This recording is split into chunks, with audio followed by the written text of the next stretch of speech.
সুপ্রিয় শিক্ষার্থীবৃন্দ, আসসালামু আলাইকুম। 2025 সালের এসএসসি পরীক্ষার রুটিন কিন্তু পাবলিশড হয়েছে। হ্যাঁ, তুমি ঠিকই শুনেছ। 10 তারিখ পরীক্ষা শুরু, এপ্রিল মাসের 10 তারিখ থেকে। এপ্রিল মাসের 10 তারিখ থেকে পরীক্ষা শুরু হবে। বাংলা ফার্স্ট পেপার পরীক্ষা দিয়ে শুরু হবে এবং বিভিন্ন বিভাগের প্রশ্ন বিভিন্ন দিন, কিন্তু বিভিন্ন বিভাগের পরীক্ষা বিভিন্ন দিনে গিয়ে শেষ হচ্ছে। আমরা এই যে ইয়াটা দেখছো, পরীক্ষার সময়সূচিটা দেখছো, তোমাদের প্রিন্টের সুবিধার জন্য আমি ডেসক্রিপশন বক্সে লিঙ্ক দিয়ে রাখবো। তুমি ডাউনলোড করে প্রিন্ট করে টেবিলে টাঙিয়ে রাখবা। সাধারণত এই রুটিনের মধ্যে সমস্ত বিষয় কিন্তু তোমাকে বলে দেওয়া হয়েছে, যেমন বিষয়, কোন বিষয়ে পরীক্ষা হবে, কত তারিখে পরীক্ষা হবে এবং কোন দিন পরীক্ষা হবে, কয়টা থেকে পরীক্ষা হবে, 10টা থেকে 1টা পর্যন্ত মোটামুটি সবগুলো পরীক্ষাই। বিষয় কোড কিন্তু বলে দেওয়া আছে পাশেই। এই বিষয় কোডগুলো কিন্তু দেখতে হবে। হ্যাঁ, বিষয়ের সাথে সাথে বিষয়ের কোডগুলো মুখস্থ রাখতে হবে, মাথায় রাখতে হবে। এইভাবে সমস্ত পরীক্ষা কিন্তু শেষ হওয়ার পরে তোমার কিন্তু প্র্যাকটিক্যাল পরীক্ষারও একটা রুটিনের মধ্যেই সেকেন্ড পাতায় কিন্তু দিয়ে দেওয়া হয়েছে কোন কোন ব্যবহারিক পরীক্ষা কয় তারিখ থেকে কয়টা থেকে শুরু হবে। এই বিষয়ে ডিটেলসে একটা ভিডিও পরবর্তীতে আমরা দিব। তবে এখানে কিছু বিশেষ নির্দেশনাবলী কিন্তু সেকেন্ড পেজে দিয়ে দেওয়া হয়েছে, যেমন পরীক্ষার শুরুর 30 মিনিট আগেই তুমি পরীক্ষার হলে বা কক্ষে আসন গ্রহণ করবে, একবার ভিতরে যে বসবা পরীক্ষার 30 মিনিট আগে। এই জন্য তোমার কেন্দ্রে যাওয়া আসার যে রাস্তাটা, যেই রুটটা, সেই রুটটা কিন্তু তুমি আগে থেকে মেজার করে রাখবা। অর্থাৎ তোমার 10 তারিখ থেকে পরীক্ষা শুরু হলে 8 কিংবা 9 তারিখে তোমার কেন্দ্র যেখানে পড়ছে, ভালো কথা মনে করেছে, সেটা হচ্ছে কেন্দ্রের লিস্ট কিন্তু আমি ডেসক্রিপশন বক্সে দিয়ে রাখবো। তোমরা চাইলে সেখান থেকে এক ক্লিকে দেখে নিতে পারো তোমার কেন্দ্রটা কোথায় পড়েছে, তোমার বাসা থেকে কেন্দ্রটা কতটুকু দূরত্বে, রিক্সা দিয়ে গেলে কীভাবে কতক্ষণ সময় লাগবে, যদি বাই চান্স রাস্তায় যানজট লাগে তাহলে হেঁটে যেতে তোমার ভাইয়া কত সময় লাগবে, সেটাও কিন্তু তোমাকে জেনে রাখতে হবে। আগেই তোমাকে এগুলো মেজার করতে হবে। 2 নম্বর নির্দেশাবলী দেওয়া হয়েছে, প্রশ্নপত্র উল্লিখিত সময় অনুযায়ী পরীক্ষা গ্রহণ করতে হবে। 10টায় শুরু, 10টা থেকেই তোমার কিন্তু প্রশ্ন দিয়ে দেওয়া হবে। 1টা বাজে শেষ, মানে 1টা বাজে তোমাকে শেষ করতে হবে। প্রথমে এমসিকিউ পরীক্ষা হবে, পরে সিকিউ পরীক্ষা হবে। হ্যাঁ, উভয় পরীক্ষার মাঝখানে কোনো বিরতি থাকবে না। তোমার এমসিকিউ চলাকালীন সময়ে সিকিউর বা সৃজনশীল প্রশ্ন কিন্তু তোমাকে দিয়ে দেওয়া হবে। হ্যাঁ, 4 নম্বর অপশন হচ্ছে, পরীক্ষার্থীগণ তাদের প্রবেশপত্র নিজ নিজ প্রতিষ্ঠানের প্রদানের নিকট থেকে পরীক্ষার আরম্ভের কমপক্ষে 3 দিন পূর্বে সংগ্রহ করবে। অর্থাৎ তোমার যে এডমিট কার্ডটা আছে, সেই এডমিট কার্ডটা কিন্তু তোমাকে তোমার কলেজের হেড স্যার তোমাকে দিয়ে দেবে মিনিমাম 3 থেকে 4 দিন আগে, আর কিংবা আরও আগে দিতে পারে কোনো কোনো স্কুল কলেজে। সেটা কিন্তু তুমি ভাইয়া বাসায় যাওয়ার সময় 1 কপি ফটোকপি করে নিয়ে যাবা, কারণ ফটোকপি একটা থাকলে সেটা তোমার সেফ। এই রেজিস্ট্রেশন কার্ডটাও কিন্তু 1 কপি ফটোকপি করতে ভুলবে না। একটা ক্রিস্টাল ক্লিয়ার খামে সেই অ্যাডমিট কার্ড এবং রেজিস্ট্রেশন কার্ডের ফটোকপিটা তুমি সাথে করে নিয়ে যাবে পরীক্ষার সময়। প্রথম দিন অবশ্যই তুমি অরিজিনাল কপির সাথে কিন্তু ফটোকপিও রাখবে এবং বাসায় 1 কপি ফটোকপি করে রেখে দেবে। তার মানে তুমি 2 কপি করে ফটোকপি করবা, 1 কপি সাথে রাখবা, 1 কপি বাসায় রাখবা। কারণ আছে, যদি কারণটা না বুঝতে পারো গার্ডিয়ানকে জিজ্ঞেস করো যে ভাইয়া বলছে, সায়েম ভাইয়া বলছে 2 কপি ফটোকপি করতে, কেন বললো, বাসা থেকে জেনে নিও।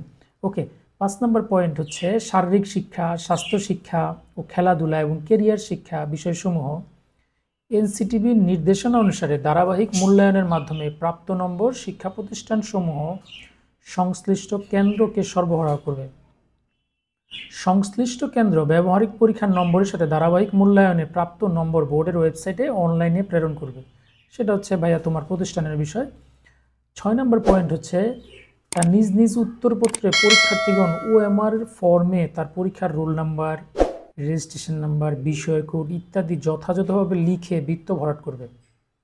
কোনো অবস্থাতেই উত্তরপত্র ভাঁজ করা যাবে না, ওএমআর শিটটা ভাঁজ করা যাবে না, মেশিনে কিন্তু আটকে গেলে ঝামেলা আছে।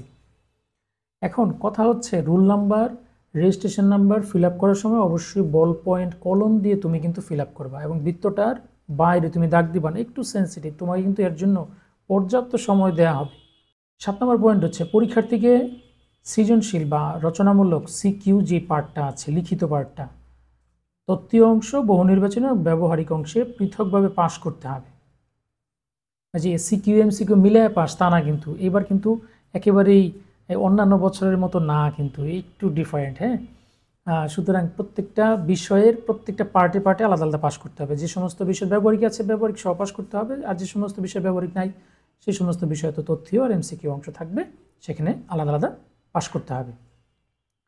প্রত্যেক শিক্ষার্থী কেবল নিবন্ধন পত্রে বর্ণিত বিষয়সমূহের পরীক্ষার অংশগ্রহণ করতে পারবে, কোনো অবস্থাতেই ভিন্ন বিষয়ে পরীক্ষায় অংশগ্রহণ করতে পারবে না। ভাইয়া এইটার মানে হচ্ছে যে তোমার এডমিট কার্ডে যেই সাবজেক্টের উল্লেখ করা আছে সেই সাবজেক্টে তুমি পরীক্ষা দিতে পারবা। মনে করো তুমি সায়েন্স নিয়েছিলা,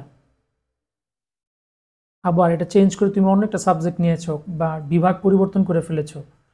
হ্যাঁ, তুমি বিভাগ পরিবর্তন করছো কিন্তু বোর্ডে পরিবর্তন হয় নাই, যদি এরকম হয়ে থাকে তাহলে তো তুমি মনে করো কমার্স নিচ্ছো, কমার্সের সাবজেক্ট পড়ে যাচ্ছ, বাট তোমার কিন্তু ওগুলো আপডেট হয় নাই বোর্ডের তথ্য, সেখানে কিন্তু ওই এডমিট কার্ডে চলে আসে ফিজিক্স কেমিস্ট্রি ম্যাথ বায়োলজি, কথার কথা। তাহলে সেই ক্ষেত্রে কিন্তু তোমার কিন্তু ফিজিক্স কেমিস্ট্রি ম্যাথ বায়োলজি পরীক্ষা দিতে হবে। সুতরাং এডমিট কার্ড পাওয়ার সাথে সাথে কিন্তু তোমার সবগুলো সাবজেক্ট চেক করতে হবে, থার্ড সাবজেক্ট ফোর্থ সাবজেক্ট এগুলো ভালো করে চেক করতে হবে যে তোমার সাবজেক্টগুলো ঠিক আছে কিনা। না থাকলে সাথে সাথে ওই দিনই প্রতিষ্ঠান প্রধান বা হেডমাস্টারের কাছে বলতে হবে, সরাসরি বলতে হবে, প্রয়োজনে আবেদন করতে হবে, প্রয়োজনে বোর্ড অফিসে যোগাযোগ করতে হবে, এবং ওই দিন তোমার কিন্তু চেঞ্জ করা লাগবে। এই কারণে এডমিট কার্ড পেয়ে কিন্তু হুররে বলে বাসায় চলে আসবে না, চেক করবা যে সব কিছু ঠিক আছে কিনা। যদি আমার ভিডিওটি ভালো লাগে তাহলে অবশ্যই সাবস্ক্রাইব করে যাবা, কারণ আরও হেল্পফুল ভিডিও আমি দেওয়ার জন্য প্রস্তুত, শুধুমাত্র তোমাদের ভালোবাসার সাথে পেলে। 9 নম্বর পয়েন্ট, কোনো পরীক্ষার্থীর পরীক্ষা রচনামূলক, বহু নির্বাচনী বা ব্যবহারিক যেটাই হোক নিজ বিদ্যালয়ে প্রতিষ্ঠানে অনুষ্ঠিত হবে না। পরীক্ষার্থী স্থানান্তরের মাধ্যমে আসন বিন্যাস করতে হবে। অর্থাৎ তোমার কলেজের স্কুলের পরীক্ষা তোমার স্কুলে হবে না, অন্য স্কুলে হবে। কেন্দ্র অলরেডি বলে দিচ্ছি, কেন্দ্রের লিস্ট কিন্তু ডেসক্রিপশন বক্সে লিঙ্ক দেওয়া থাকবে। 10 নম্বর পয়েন্ট, পরীক্ষার্থীগণ পরীক্ষায় সাধারণ সায়েন্টিফিক ক্যালকুলেটর ব্যবহার করতে পারবে। এখন কী ধরনের ক্যালকুলেটর তুমি ব্যবহার করতে পারবে তার একটা লিস্ট বা তার একটা ভিডিও ডেসক্রিপশন বক্সে দিয়ে রাখবো, পারলে দেখে নিও ভাইয়া, কারণ জীবনে অনেক কিছু দেখছো, একটু ভালো কিছু দেখে নিও, তাহলে কাজে দিবে। 11 নম্বর, কেন্দ্র সচিব ছাড়া অন্য কোনো ব্যক্তি পরীক্ষার্থী পরীক্ষা কেন্দ্রে মোবাইল ফোন আনতে বা ব্যবহার করতে পারবে না, সম্পূর্ণ নিষেধ। 12 নম্বর, সৃজনশীল, রচনামূলক, বহু নির্বাচনী পরীক্ষায়, ব্যবহারিক পরীক্ষায় পরীক্ষার্থীর উপস্থিতির জন্য একই উপস্থিতিপত্র ব্যবহার করতে হবে। অর্থাৎ এমসিকিউ, সিকিউ এবং প্র্যাকটিক্যাল সবগুলোতে কিন্তু একটা সিটই থাকবে, চেঞ্জ হবে না, এই এক সিটে কিন্তু তোমার সিগনেচার করতে হবে। 13 নম্বর পয়েন্ট, ব্যবহারিক পরীক্ষা স্ব কেন্দ্র বা ভেন্যুতে অনুষ্ঠিত হবে। যেখানে কেন্দ্র পড়েছে সেখানে ব্যবহারিক পরীক্ষা অনুষ্ঠিত হবে। পরীক্ষার ফল প্রকাশের 7 দিনের মধ্যে পুনর্নিরীক্ষণের জন্য অনলাইনে SMS-এর মাধ্যমে আবেদন করা যাবে। 7 দিন পরে আবেদন করতে পারবে না, অবশ্যই ডেডলাইন দেওয়া থাকে এগুলা। তো এই ছিল আমাদের আজকের ভিডিও।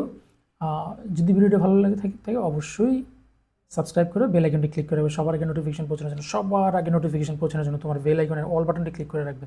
ধন্যবাদ সবাইকে, আসসালামু আলাইকুম।